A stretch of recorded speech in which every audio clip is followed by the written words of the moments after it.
Hi, this is Tim from Motorland, and here is your new 1955 Studebaker Commander.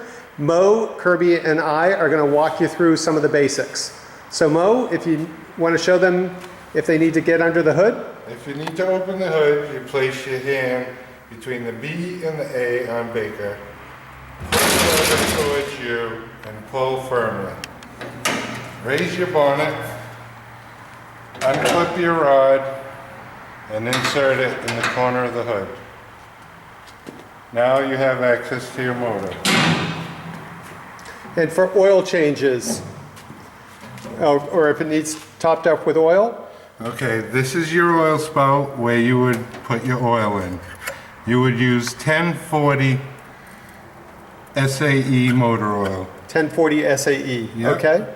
And then I know, Mo, you needed to do some configurations to, or reconfigurations to add the new AC unit here. Okay, the alternator used to be on this side. We had to switch it over to that side. And there is your alternator is located. You have two brand new belts, your air conditioning belt and your alternator. This is your air conditioning pump. Right under here is your oil dipstick to change your oil, check your oil level. All right, so let me just get a close-up in there. The dipstick's right under the air cleaner now. Okay?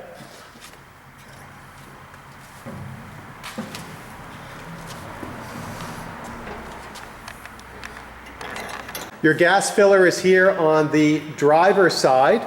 Just open it up, unscrew it. We always recommend putting in high test gasoline.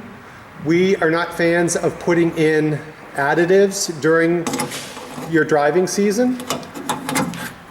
The octane in today's high test or premium gas is roughly equivalent to the octane in regular gas in 1955 that the car would have taken. If you're putting the car away for extended periods over the winter, putting stable fuel stabilizer is a good tip.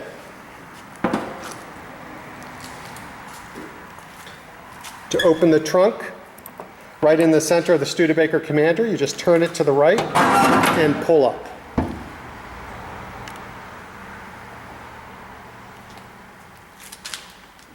And if you need to take the spare tire off, you just unscrew right here. It's a full-size spare.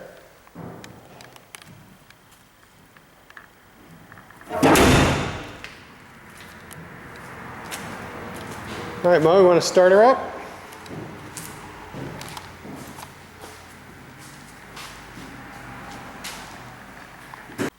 We're looking at the dashboard of your Studebaker.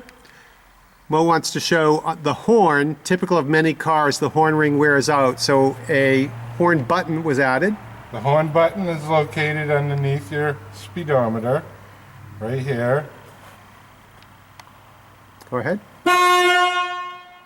This is on the floor here is your high and low beam switch. It is not on your blinker switch. Okay, so you use your foot to engage the high beam or shut it off.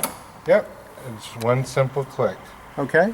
All right, your air conditioner, once the vehicle is in operating condition, you will turn the air knob on. It has three positions. It has low, medium, and high positions. If you would like it colder in your car, you would turn the thermostat control to the right. To the left would be off position and it would not blow cold air.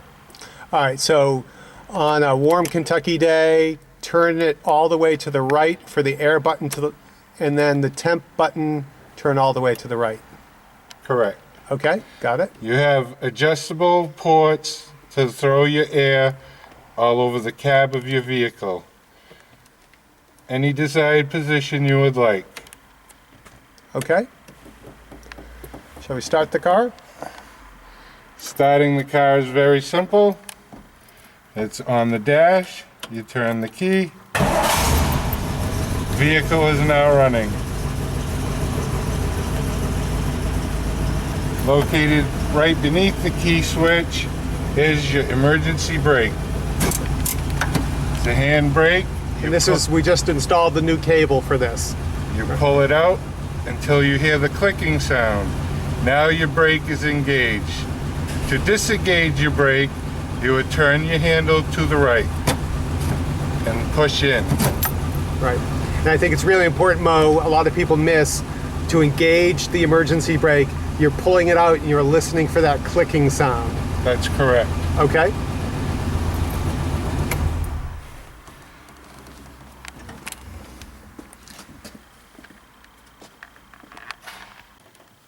In the rare event that you might need to add brake fluid, the brake fluid reservoir is not in the engine compartment.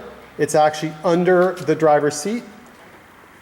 So Mo's going to show us. What we would do is take the corner of your mat, pull it over your high beam, low beam switch, fold your carpet inward, and then you would pull the insulation, and under there you will see an access panel. The access panel is located right under the feet. It has 2 screws that hold it in. Okay. So you take the access panel off and there's your reservoir. Brake fluid. Terrific.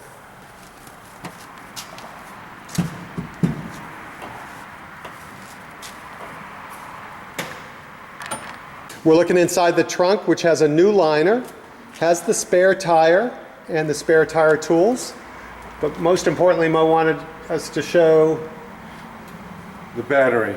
The battery is located in the trunk because of no room under the hood where we change the alternator from one side of the car to the other. So pretty typical when we're adding a new air conditioning unit to an older car where there wasn't room under the hood originally designed for that. Pretty common practice to take the battery from the engine compartment and move it here to the trunk. So if they ever needed to jump the car, access to the battery here in the back. Yep, that is just a simple slide strap. You would push it up and pull it out and open your cover, and your positive terminal is on the left and your negative terminal is on the right. Great.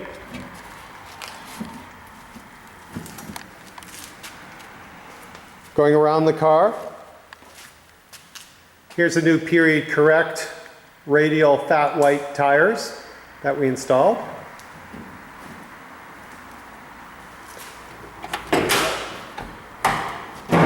Looking inside, the new interior, the door panel. As you know, we kept the seats original, but it has new carpet, new headliner. Mo, can you grab the front door?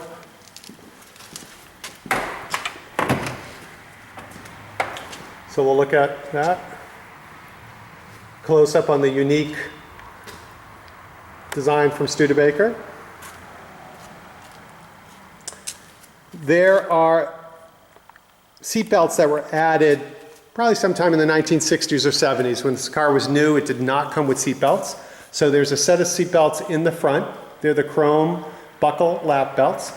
There is a set of 2 seat belts in the back. They are older belts. They're underneath the seat.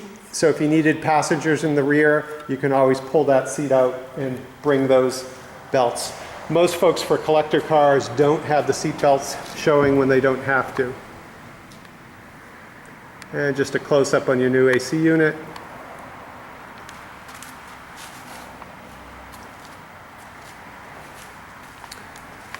And just walking around the car, the tires, that distinctive catfish grill that says this is a Studebaker.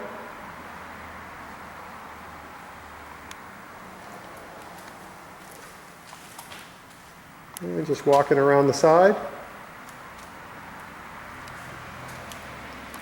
One thing we've learned with old cars, it's always best when you're opening and closing the door, just give it a firm but gentle push. Try not to slam the car doors.